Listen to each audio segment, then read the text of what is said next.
coup de gueule de Hamadi. Bonjour, chers concitoyens. Je prends cette plume pour écrire ces quelques lignes pour vous interpeller. Pour nous interpeller, devrais-je dire, sur la situation de notre chère commune Niabina. Niabina a une renommée internationale. Niabina est connu pour son engagement, son organisation, sa volonté, sa sagesse, sa solidarité, son goût d'avant-gardiste. Que des valeurs que beaucoup nous envient. La population locale ou expatriée était, est et restera toujours exemplaire, toujours copiée, mais jamais égalée. Mais Niabina souffre beaucoup de maux dont deux me tiennent à cœur et je vais vous en parler. Chers amis, j'ai mal à mon école. Chers amis, j'ai mal à mon école et la rivière qui se forme est en train d'emporter les fondations de nos maisons. J'ai mal à mon école, un mal qui en a déjà entraîné beaucoup d'autres. Quand je vois mes enfants, mes neveux, mes nièces assis par terre dans une salle de classe qui n'en a plus que de nom, ça me fait mal. Quand il y a des tables et que je vois 4 enfants assis à une table qui ne devrait en recevoir que 2, ça me fait mal. Quand je vois les crevasses sur le sol de la salle de classe, je pense amèrement à la sécurité de nos mômes. Quand 1 mois après la rentrée, rien n'est encore rentré dans l'ordre pour commencer les cours, ça me fait mal. Quand mon enfant n'a pas eu cours 13 jours sur 1 mois, ça m'interpelle sur l'intérêt que l'on porte à cette école. J'ai été à l'école, je n'y ai pas passé assez de temps et je le regrette fort. La preuve, il m'a fallu trouver quelqu'un pour transcrire ma pensée que je suis en train de partager avec vous. Ni vous qui pourriez être dans mon cas, ni moi-même ne voudrions que cela arrive à nos enfants. Si nous ne changeons pas de cap, ça n'est pas demain la veille du changement auquel j'appelle. Dis-moi quelle école tu as et je te dirai quel peuple tu seras.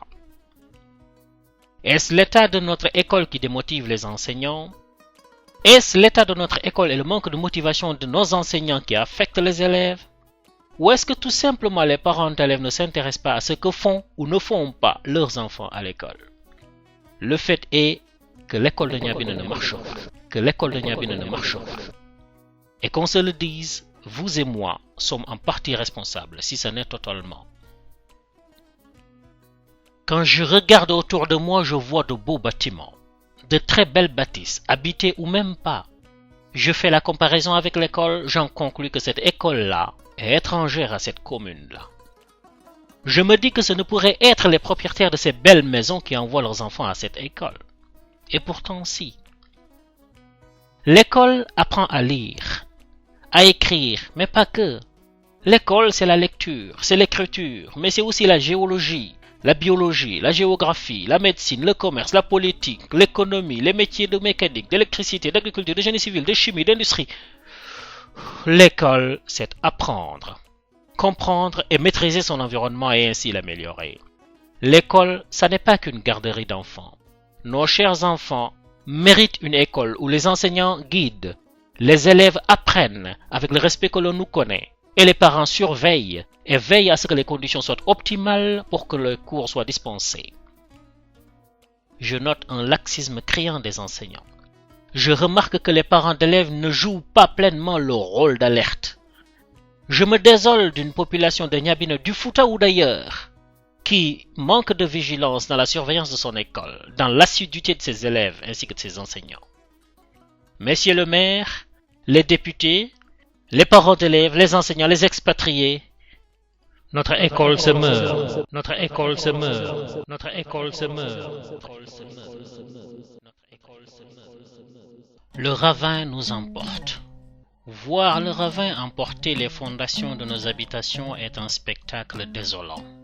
Allons-nous assister impassibles et impuissants à l'effondrement de nos maisons sans bouger un pouce? Allons-nous nous contenter de colmater les brèches ouvertes cette année en attendant celles de l'année prochaine? À croire que le laxisme fait partie de notre identité. Je ne veux pas le penser. Je ne vais absolument pas le croire. Nous ne sommes pas laxistes. Nous avons même fait une étude de projet relatif à ce problème. Nous en avons même averti le ministre de tutelle. Nous en avons même informé le président, paraît-il.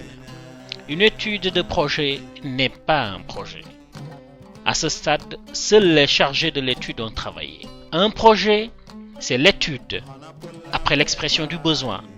C'est la mise en œuvre, c'est le contrôle et c'est la bonne appréciation des bénéficiaires.